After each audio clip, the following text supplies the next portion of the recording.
Hello students, how are you? I am your Joshi sir and today we are going to learn past indefinite tense. आज हम पढ़ने जा रहे हैं past indefinite tense और मतलब अथवा जिसको हम क्या बोलते हैं सिंपल past tense भी बोलते हैं, ठीक है। ये दोनों इसी टेंस के नाम है। सबसे पहले हम बात करेंगे इसकी रिकग्निशन, इसकी पहचान की। और उससे पहले मैं आपको एक चीज़ बताना चाहता हूँ कि अगर आपने चैनल को अभी तक सब्सक्राइब नहीं किया है और बेल आइकन को नहीं दबाया है, बगल में जो बेल आइकन है उसको दबाइए ताकि आपको हर वीडियो का नोटिफिकेशन सबसे पहले मिलता रहे, ठीक है। और इससे पहले मैं प्रेजेंट टेंस की सारी वीडियो आपको दे चुका हूँ, present indefinite, present continuous, present perfect और प्रेजेंट परफेक्ट कंटिन्यूअस। अगर वो नहीं देखी है तो उनको भी देख लेना, ठीक है। अब हम बात करते हैं जो सिंपल पास्ट है या पास्ट इंडेफिनिट टेंस है उसकी पहचान के बारे में आज बात कर रहे हैं। उसके सेंटेंसेस को आप कैसे पहचानेंगे, हिंदी में या इंग्लिश में, या उसका ट्रांसलेशन कैसे करेंगे, ठीक है। अगर सेंटेंस हिंदी में है तो उसको कैसे पहचानेंगे और इंग्लिश में है तो कैसे पहचानेंगे। इंग्लिश में उसके अलग अलग टाइप की जो सेंटेंस है उनको कैसे पहचानेंगे। इंटेरोगेटिव सेंटेंस को पहचानना, अफर्मेटिव को, नेगेटिव इंटेरोगेटिव को, तो ये सब मैं आपको आज इस वीडियो में बताने वाला हूँ, ठीक है। तो शुरू करते हैं। हिंदी में जो इसकी पहचान होती है वो होता है या था, ये थी। जिस वाक्य के लास्ट में, अंत में या था, ये थी, ये थे, आ था, ई थी, ता था, ती थी, ते थे, ये सारे शब्द कहीं पे भी आपको मिलेंगे तो वो सेंटेंस हिंदी में किस टेंस का होगा? पास्ट इंडेफिनिट टेंस और सिंपल पास्ट टेंस, ठीक है, इस टेंस का होगा। अब हिंदी में तो आपने पहचान लिया, और इसका हिंदी में चाहे इंटेरोगेटिव हो, चाहे नेगेटिव हो, चाहे अफर्मेटिव हो, सकारात्मक हो, नकारात्मक हो या प्रश्नवाचक हो, उसके लास्ट में यही शब्द आते हैं। मतलब हिंदी में इसकी पहचान यही है, ठीक है। लेकिन इंग्लिश में थोड़ा सा डिफरेंस होता है, वो समझ लेते हैं। अब इंग्लिश में अगर हम पहचान की बात करें तो इसमें इंग्लिश में जो इसकी पहचान होती है वो होती है अफर्मेटिव सेंटेंस की। हम सबसे पहले बात करेंगे सकारात्मक जो वाक्य होगा किस टेंस का? सिंपल पास्ट टेंस का। जो अफर्मेटिव सेंटेंस होगा जिसमें सकारात्मक बात हो रही होगी, कोई नेगेटिव बात नहीं होगी या कोई प्रश्न नहीं पूछा जा रहा होगा, तो वहाँ पे क्या होगा? सबसे पहले सब्जेक्ट आएगा, फिर मेन वर्ब की सेकंड फॉर्म आएगी उसके बाद, और फिर ऑब्जेक्ट या कॉम्प्लीमेंट। अब देखो, आपको देखना क्या है, जो इंग्लिश में आपने अगर पहचानना है सेंटेंस को, सपोज हिंदी में नहीं है, इंग्लिश में ही पहचानना है, तो सब्जेक्ट के तुरंत बाद अगर आपको सीधे मेन वर्ब की सेकंड फॉर्म मिल रही है तो समझ जाइए कि सेंटेंस किस टेंस का है? सिंपल पास्ट टेंस का। ये इसकी मेन पहचान है इंग्लिश में। और कौन सा सेंटेंस है? अफर्मेटिव सेंटेंस, ठीक है, नेगेटिव की अलग है। अब एग्जाम्पल से समझते हैं। वह कल आया, कोई व्यक्ति है, जैसे कि आजकल कोविड-19 कोरोना महामारी में सब लोग घर आ रहे हैं, तो आपने बोल दिया कि भाई वो तो कल आया है, ठीक है, वो कल आया, तो ही केम यस्टरडे। अब यहाँ पे सब्जेक्ट ही है, उसके तुरंत बाद मेन वर्ब की सेकंड फॉर्म है। कम की सेकंड फॉर्म क्या होती है? केम, COM।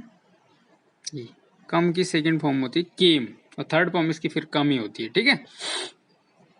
तो ये आपने देख लिया, ही यहाँ पे क्या था? सॉरी, ही यहाँ पे था सब्जेक्ट, मेन वर्ब की सेकंड फॉर्म केम, और ये ऑब्जेक्टिव पार्ट हो गया इसका, ठीक है। अब देखो नेक्स्ट जो सेंटेंस है, उसने एक पत्र लिखा या लिख लिया। अब देखो हिंदी में आ लिया भी आ सकता है और लिखा आ भी आ सकता है, ठीक है, या लिखा था ऐसा भी आ सकता है। तो इंग्लिश में देखो, सी रोट, कोई गर्ल है, उसने एक पत्र लिखा या लिख लिया, ठीक है। तो सी रोट सब्जेक्ट, मेन वर्ब की सेकंड फॉर्म, राइट की सेकंड फॉर्म रोट होती है, और लेटर ऑब्जेक्ट हो गया। तो यहाँ से आप देख सकते हैं जो इस स्ट्रक्चर पे आधारित होगा वो सेंटेंस इंग्लिश में किसका होगा? सिंपल पास्ट टेंस का, ठीक है। नेक्स्ट एक और एग्जांपल देख लेते हैं। दीपक रोज घर आता था, कोई लड़का है वो डेली घर आता था लेकिन कल नहीं आया, तो आप उसके बारे में बोल रहे हैं कि भाई वो तो रोज कल घर आता था लेकिन कल नहीं आया, ठीक है। तो दीपक केम टू होम डेली, ठीक है। तो यहाँ पे दीपक सब्जेक्ट हो गया, केम मेन वर्ब की सेकंड फॉर्म हो गई, टू होम ऑब्जेक्ट हो गया, डेली यहाँ पे एडवर्ब हो गया। अब नेगेटिव सेंटेंस देखते हैं इसका। सिंपल पास्ट टेंस का नेगेटिव सेंटेंस कैसा होगा? नकारात्मक वाक्य जिसको हम बोलते हैं। इसमें क्या होता है, इसमें थोड़ा सा चेंज है। सब्जेक्ट होगा इंग्लिश में, सब्जेक्ट जैसे वहां भी था, लेकिन उसके बाद डिड नॉट होगा, ठीक है। डिड नॉट के बाद क्या होगा? मेन वर्ब की फर्स्ट फॉर्म होगी, फर्स्ट फॉर्म, सेकंड फॉर्म नहीं होगी, फर्स्ट फॉर्म। आपने हमेशा ये चीज याद रखनी है कि डिड के बाद हमेशा मेन वर्ब की कौन सी फॉर्म आती है? First form. Do does did के बाद जो है हमेशा मेन वर्ब की फर्स्ट फॉर्म आती है, ये याद रखना है, और उसके बाद होगा ऑब्जेक्ट। एग्जाम्पल से समझते हैं, तब आपको अच्छे से समझ में आ जाएगा। महादेव कल मीटिंग में उपस्थित नहीं हुआ था। कोई लड़का है महादेव, और कोई मीटिंग थी किसी चीज़ के संबंध में रखी हुई, तो वो वहाँ पे नहीं आया था। तो महादेव डिड, अब देखो महादेव तो सब्जेक्ट हो गया, जो काम करने वाला होता है उसको सब्जेक्ट बोलते हैं। सब्जेक्ट किसको बोलते हैं? जो काम कर रहा है, मतलब तो जिसने काम करना था, महादेव ने आने का काम करना था मीटिंग में, तो वही सब्जेक्ट है। महादेव, उसके बाद देखो डिड नॉट आ गया, नहीं हुआ, नहीं के लिए जो है, ठीक है, तो नॉट आता है और डिड जो है इससे पहले आ जाएगा। तो महादेव डिड नॉट अटेंड, अब यहाँ पे मेन वर्ब की फर्स्ट फॉर्म है, ठीक है, अटेंडेड नहीं है, सेकंड फॉर्म नहीं है, ठीक है। तो डिड के बाद हमेशा मेन वर्ब की फर्स्ट फॉर्म आती है। Mahadev did not attend the meeting yesterday, कल के लिए येस्टरडे। अब एक चीज आपको और याद रखनी है कि येस्टरडे का यूज हमेशा वैसे सिंपल पास्ट टेंस में ही होता है, पास्ट इंडेफिनिट टेंस में ही होता है, ठीक है। दूसरा एग्जाम्पल है, सुमन कल घर नहीं आई, हिंदी में या ये में से आ गया, यहाँ देखो हुआ था आ गया, ठीक है। तो सुमन सब्जेक्ट, डिड नॉट कम, अब देखो यहाँ पे केम नहीं आया, कम आ गया, ठीक है, क्योंकि डिड नॉट आ चुका है, नेगेटिव सेंटेंस है। To home yesterday. अब हम समझते हैं इसका इंटेरोगेटिव सेंटेंस। अगर आपने अभी तक चैनल को लाइक नहीं, इस वीडियो को लाइक नहीं किया है तो इसको लाइक करिए, शेयर करिए और चैनल को सब्सक्राइब जरूर करिए, और बगल में जो नीचे रेड बटन है उसको दबा के, और बगल में जो बेल आइकन है उसको दबाइए, ठीक है। बेल आइकन के दबाने के बाद आपको ऑल का ऑप्शन मिलेगा, उसको दबा देना, ताकि आपको सारी नोटिफिकेशन मिलती रहेगी। तो इंटेरोगेटिव सेंटेंस इसका कैसे होगा, वो है प्रश्नवाचक वाक्य, जिसको हम हिंदी में बोलते हैं। उसका जो स्ट्रक्चर होगा, ये दो तरह के होते हैं इंटेरोगेटिव सेंटेंस, ठीक है। एक होता है यस नो टाइप, अगर आप मेरी पुरानी वीडियो देखते हैं तो आपको जल्दी से समझ में आ जाएगा, और एक होता है WH टाइप। तो सबसे पहले हम यस नो टाइप की बात करेंगे। यस नो टाइप का मतलब जिसका उत्तर हमें जो है हाँ या नहीं में मिल जाता है, हाँ या नहीं में जिस सवाल का उत्तर मिलता है उसको यस नो टाइप बोलते हैं। लेकिन जिस सवाल का उत्तर आपको हाँ या नहीं में नहीं मिलता है उसको हम बोलते हैं WH टाइप, ठीक है। तो यस नो टाइप का जो सेंटेंस होगा उसका स्ट्रक्चर क्या होगा, उसमें देखो क्या होगा, डिड सबसे पहले आ जाएगा, हेल्पिंग वर्ब डिड सबसे पहले आ जाएगी, उसके बाद सब्जेक्ट आ जाएगा, फिर मेन वर्ब की फर्स्ट फॉर्म आएगी। देखो डिड के बाद हमेशा मेन वर्ब की क्या आती है, फर्स्ट फॉर्म, और उसके बाद ऑब्जेक्ट और क्वेश्चन मार्क, ठीक है। कई बार ऑब्जेक्ट नहीं भी रहता है, जरूरी नहीं, लेकिन प्रश्नवाचक चिन्ह जरूर लगता है इसमें। एग्जाम्पल से समझते हैं, क्या कमला स्कूल आई थी, did Kamala come to school. अब देखो कम आ गया है, फर्स्ट फॉर्म है। अब आप बोलोगे कि पास्ट टेंस में तो सेकंड फॉर्म आती है, लेकिन जब डिड आता है कहीं पे, जब प्रश्नवाचक वाक्य होगा, इंटेरोगेटिव सेंटेंस होगा या नेगेटिव सेंटेंस होगा या नेगेटिव इंटेरोगेटिव सेंटेंस होगा, जहां पे डिड का यूज होगा तो वहां फर्स्ट फॉर्म आएगी, ठीक है। तो did Kamala come to school, क्या कमला स्कूल आई थी, या था, ये थी, ये थे जो है हिंदी में हो गया। इंटेरोगेटिव सेंटेंस है, यस नो टाइप का इसलिए है क्योंकि इसका जवाब हाँ या नहीं में आप दे सकते हैं कि हाँ आई थी या नहीं आई थी, ठीक है। दूसरा है, क्या आयुष रोज खेलता था, कोई लड़का है आयुष, वो रोज, उसके बारे में पूछ रहे हैं कि भाई क्या वो रोज खेलता था, तो did Ayush play daily, daily मतलब रोज। यहाँ पे हेल्पिंग वर्ब देखो, ये स्ट्रक्चर से आप देख सकते हैं, डिड आ गया, सब्जेक्ट आ गया, आयुष जो काम को करने वाला है, ठीक है। मेन वर्ब की फर्स्ट फॉर्म प्ले, प्लेड होती है इसकी सेकंड फॉर्म, अगर ईडी लग गया, लेकिन नहीं है, ठीक है। प्ले आ गया, और डेली मतलब रोज के लिए, डेली। तो अब नेक्स्ट चलते हैं, और दूसरा है इसका WH टाइप का इंटरोगेटिव सेंटेंस। अब देखो WH टाइप इंटरोगेटिव जो सेंटेंस होता है उसमें क्या होता है, जो सेंटेंस होता है वो who, when, why, how, where, what, इससे स्टार्ट होता है, ठीक है। तो इसमें सबसे पहले WH वर्ड आता है, उसके बाद यहाँ पे डिड आता है, फिर सब्जेक्ट आता है, फिर मेन वर्ब की फर्स्ट फॉर्म आती है, और फिर ऑब्जेक्ट और क्वेश्चन मार्क। एग्जाम्पल से समझते हैं। WH वर्ड मैंने आपको बता दिया, इनको बोलते हैं, ठीक है। वह तुम्हारे घर क्यों आया था, अब क्यों आया था, तो आप इसका उत्तर हाँ या नहीं में नहीं दे सकते हैं, ठीक है। आप ये बोलोगे कि हाँ या नहीं, नहीं बोलोगे ना, आपको कुछ ना कुछ बताना पड़ेगा कि भाई उसका हमारे घर में पेन छूट रखा था, या उसकी मम्मी ने उसको भेजा था, ठीक है। कुछ ना कुछ आपको बोलना पड़ेगा। His mother sent him, he left his pen in our home, ठीक है। तो why did he come to your home, why आ गया WH वर्ड, उसके बाद डिड आ गया, ठीक है, सब्जेक्ट ही आ गया, मेन वर्ब की फर्स्ट फॉर्म आ गई और ये सब ऑब्जेक्ट है, ठीक। तो वह तुम्हारे घर क्यों आया था, तो why did he come to your home. इसको आपने जो है सेंटेंस को इससे जरूर मिलाना है, इससे, तब आपको ज़्यादा अच्छे से प्रैक्टिस करनी है आपको।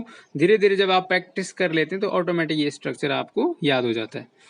वह कहाँ रहती थी, ठीक है, कोई लड़की है उसके बारे में पूछा जा रहा है कि वो कहाँ रहती थी, मतलब पहले पास्ट की बात हो रही, रहता था ती थी ते थे, ये देखो या था, ठीक है। अब इंग्लिश में क्या हो जाएगा, कहाँ के लिए क्या होता है वेयर, ठीक है। अब उसके बाद क्या आना है, WH वर्ड के बाद क्या आना है हेल्पिंग वर्ब डिड, ठीक है। पास्ट में एक ही हेल्पिंग वर्ब है डिड है, इसलिए सरल है ये, हर किसी सब्जेक्ट के साथ डिड का ही यूज होता है, चाहे पास्ट में सिंगुलर सब्जेक्ट है, प्लूरल है, चाहे जो भी है, ठीक है। फर्स्ट पर्सन प्रोनाउन है, सेकंड है, चाहे थर्ड पर्सन है। तो where did she live, question mark, वो कहाँ रहती थी। तो यहाँ पे वेयर WH वर्ड, डिड आ गया, हेल्पिंग वर्ब, सब्जेक्ट आ गया और मेन वर्ब की फर्स्ट फॉर्म हो गई और क्वेश्चन मार्क। जरूर नहीं कि ऑब्जेक्ट आए, ठीक है, कहीं कहीं भी ऑब्जेक्ट नहीं भी आता है। तो नेक्स्ट समझते हैं, नेक्स्ट एग्जाम्पल है इसका, एक और एग्जाम्पल है, वह पढ़ाई कैसे करता था। कोई लड़का है वो बहुत, उसने कोई बड़ी परीक्षा पास कर ली है, ठीक है, हाई स्कूल में, इंटर में, पूरे स्टेट में उसने टॉप किया है, तो आप उसके बारे में पूछना चाह रहे हैं कि भाई वो पैसे पढ़ाई कैसे करता था। तो ता था ती थी ते थे आ गया हिंदी में, ठीक है। अब कैसे के लिए क्या बोलते हैं इंग्लिश में, हाउ। तो सबसे पहले WH वर्ड हाउ आ गया, फिर डिड आ गया, फिर सब्जेक्ट आ गया, फिर वर्ब आ गई फर्स्ट फॉर्म और फिर ऑब्जेक्ट आ गया, ठीक है, जो स्ट्रक्चर अभी बताया था। तो how did he do study, वो पढ़ाई कैसे करता था। अब नेक्स्ट समझते हैं, और नेक्स्ट है निगेटिव इंटेरोगेटिव सेंटेंस। जो सेंटेंस ऐसा होगा जो जिसमें प्रश्न तो पूछा जा रहा होगा, लेकिन प्रश्न पूछने के साथ साथ वो नकारात्मक प्रश्न होगा, नहीं का यूज भी होगा उसमें हिंदी में, ठीक है। कैसे होगा एग्जाम्पल से समझते हैं। निगेटिव इंटेरोगेटिव सेंटेंस मतलब नकारात्मक प्रश्नवाचक वाक्य। अब ये भी दो टाइप के हैं। नंबर एक है टाइप 1 में क्या है, स्टार्ट विद डिड। ये जो टाइप 1 वाला सेंटेंस होगा वो डिड के साथ शुरू होगा। डिड क्या है, हेल्पिंग वर्ब, किस टेंस में यूज होती है, पास्ट टेंस में, सिंपल पास्ट टेंस में, ठीक है। ये आपने याद रखना है, जहां पे भी आपको डिड दिखा वहां पे कौन सा टेंस होगा, सिंपल पास्ट टेंस।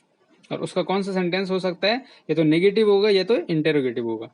अब देखो इसका स्ट्रक्चर क्या होगा, जो डिड से स्टार्ट होगा, डिड होगा, फिर सब्जेक्ट होगा, फिर इस सब्जेक्ट की तुरंत बाद में नॉट होगा, फिर मेन वर्ब की फर्स्ट फॉर्म, कई बार बता दिया कि हमेशा डिड के साथ कौन सी फॉर्म आती है, फर्स्ट फॉर्म, और फिर ऑब्जेक्ट हो भी सकता है, नहीं भी हो सकता, और क्वेश्चन मार्क, प्रश्नवाचक चिन्ह जरूर होगा। तो क्या वह स्कूल नहीं आया था, अब देखो प्रश्न तो पूछ लिया लेकिन नहीं वाला प्रश्न है, ठीक है। तो क्या वह स्कूल नहीं आया था, तो डिड ही, अब उसके डिड तो आ गया, ही भी आ गया सब्जेक्ट, अब क्या छूट रखा है, नॉट, नहीं के लिए नॉट, ठीक है। तो डिड ही नॉट, अब मेन वर्ब की फर्स्ट फॉर्म और स्कूल ऑब्जेक्ट। तो did he not come to school, क्या वो स्कूल नहीं आया था। नेक्स्ट एग्जाम्पल है, दूसरा जो इसका एग्जाम्पल है वो है, क्या तुम रोज स्कूल नहीं जाते थे। किसी के बारे में बोला जा रहा है, कोई लड़का फेल हो गया था अपनी क्लास में, तो उसका जो उसके क्लास में जो बच्चा हमेशा फर्स्ट या सेकंड या थर्ड आता था, वो उसको बोल रहा कि यार तुम क्या रोज स्कूल नहीं जाते थे, जो तुम फेल हो गए हो। तुम, उसका कोई दोस्त है वो फेल हो गया बेचारा अपनी क्लास में, ठीक है। तो क्या तुम रोज स्कूल नहीं जाते थे, ता था ती थी ते थे, आया था, ठीक है, हिंदी में पहचान। अब इंग्लिश में क्या था, डिड, ठीक है, नहीं भी आ रखा ना, प्रश्न में पूछा गया है तो नहीं भी आ रखा है, तो इसलिए नेगेटिव इंटेरोगेटिव सेंटेंस है, ऐसे इस स्ट्रक्चर के आधार पे बनेगा। तो डिड यू, अब देखो तुरंत क्या आ गया, नॉट आ गया सब्जेक्ट के बाद, ठीक है, मेन वर्ब की फर्स्ट फॉर्म और ऑब्जेक्ट। तो did you not go to school daily, क्या तुम रोज स्कूल नहीं जाते थे। अब होते हैं, अब है इसका टाइप 2 और वो है WH word type, negative interrogative sentence. इसका जो टाइप 2 है उसमें क्या है, ये शुरू होगा स्टार्ट विद WH वर्ड, मतलब शुरू होता है, विद मतलब साथ में, किसके साथ में, WH वर्ड के साथ में शुरू होता है, who, when, why, in WH word के साथ, जिनसे प्रश्न पूछते हैं, ठीक है। तो इसका स्ट्रक्चर कैसे होगा, सबसे पहले WH वर्ड होगा, फिर हेल्पिंग वर्ब डिड होगी, फिर सब्जेक्ट होगा, फिर उसके तुरंत बाद नॉट होगा, फिर मेन वर्ब की फर्स्ट फॉर्म होगी, फिर ऑब्जेक्ट होगा और फिर लास्ट में क्वेश्चन मार्क होगा। देखो यहाँ से बाद में वो वैसी है जैसे वो वाला है जो डिड से शुरू होता है, बस फर्क केवल ये है कि शुरू में इसके क्या आ जाता है, WH वर्ड आ जाता है, ये फर्क है। ठीक है, तो इसका एग्जाम्पल समझते हैं। तुम सुमन को कल क्यों नहीं मिले थे, ए थे आ गया। ठीक है, सिंपल पास्ट टेंस है, कल का यूज हो रखा है, तो कल ज्यादातर किस में यूज होता है, सिंपल पास्ट टेंस में। ठीक है, इंडेफिनिट में, पास्ट इंडेफिनिट टेंस में। तो क्यों के लिए क्या आता है, वाई। अब नहीं भी है तो इसलिए निगेटिव इंटरोगेटिव है, तो वाई आ गया WH वर्ड। ठीक है, वाई। उसके बाद डिड, यू सब्जेक्ट। अब देखो नॉट छूट रखा है, यहाँ पे नॉट लिखना है, यहाँ पे नहीं है ना, तो नॉट। तो वाई डिड यू नॉट, अब फिर मेन वर्ब की फर्स्ट फॉर्म, और फिर ऑब्जेक्ट, ऑब्जेक्टिव पार्ट और क्वेश्चन मार्क। तो why did you not meet Suman yesterday. Next example को समझते हैं। अगला जो एग्जाम्पल है, अतुल रोज स्कूल क्यों नहीं जाता था। कोई लड़का है वो भाई कभी कभी जाता था और रोज नहीं जाता था, अतुल। ठीक है, तो क्यों के लिए, क्यों है और नहीं भी है, तो आप समझ गए कि कौन सा सेंटेंस है। और लास्ट में क्या था, जाता था, जाती थी, ता था, ती थी, ते थे। तो सबसे पहले आपने लास्ट में देखा कि ये पास्ट इंडेफिनिट टेंस का सेंटेंस है या सिंपल पास्ट टेंस का सेंटेंस है। उसके बाद आपने देखा कि इसमें प्रश्न पूछा गया है, क्यों है, लास्ट में प्रश्नवाचक चिन्ह है। ठीक है, उसके बाद आपने देखा कि प्रश्न भी कैसा पूछा गया है, नकारात्मक प्रश्न, निगेटिव इंटरोगेटिव सेंटेंस है। तो आप समझ गए कि इसको इस आधार पे बनाना है या इस आधार पे ये बनेगा। ठीक है, तो वाई डिड अतुल, सब WH वर्ड आ गया, वाई डिड हेल्पिंग वर्ब आ गया, उसके बाद फिर अतुल आ गया सब्जेक्ट, यहां से आप देखते रहिए। और नॉट आ जाएगा इसके तुरंत बाद, सब्जेक्ट के तुरंत बाद आता है इंटरोगेटिव सेंटेंस में नॉट। ठीक है, और फिर गो, और फिर टू स्कूल ऑब्जेक्ट हो गया, गो वर्ब हो गई। तो अगर आपने हिंदी में से इसको ट्रांसलेट करना है इंग्लिश में तो ऐसा हो जाएगा। अगर आपको सेंटेंस केवल इंग्लिश में ही दे रखा है कि why did Atul not go to school, ये कौन सा टेंस का सेंटेंस है, तो आप कैसे पहचानोगे ये सिंपल पास्ट टेंस का है। इसमें देखो सब्जेक्ट के पहले डिड का यूज है, इंटरोगेटिव पहले आपने देख लिया इंटरोगेटिव सेंटेंस है, तो आपको ये वाला अगर स्ट्रक्चर याद है तो आप समझ जाओ कि डिड का यूज है सब्जेक्ट के बाद मेन वर्ब की फिर फर्स्ट फॉर्म है। ठीक है, डिड सब्जेक्ट से पहले मेन वर्ब की फर्स्ट सब्जेक्ट है, फिर उसके बाद मेन वर्ब की फर्स्ट फॉर्म है, तो प्रश्नवाचक वाक्य है सिंपल पास्ट टेंस का। तो why did Atul not go to school daily, तो अतुल रोज स्कूल क्यों नहीं जाता था, तो डिड का यूज किस टेंस में होता है, सिंपल पास्ट टेंस में। अगर इंटरोगेटिव है तो सब्जेक्ट के पहले आएगा, नेगेटिव है तो सब्जेक्ट के बाद आएगा। ठीक है, और एक और पहचान क्या है कि मेन वर्ब की सेकंड फॉर्म का यूज होता है अफर्मेटिव सेंटेंस में। तो आई होप आपको ये वीडियो समझ में आई होगी, जो मैंने आपको पढ़ाया है या आपको अच्छा लगा होगा। अगर आपको अच्छा लगा तो वीडियो को लाइक जरूर करिए, शेयर करिए और चैनल को सब्सक्राइब कर दीजिए। ठीक है, थैंक यू।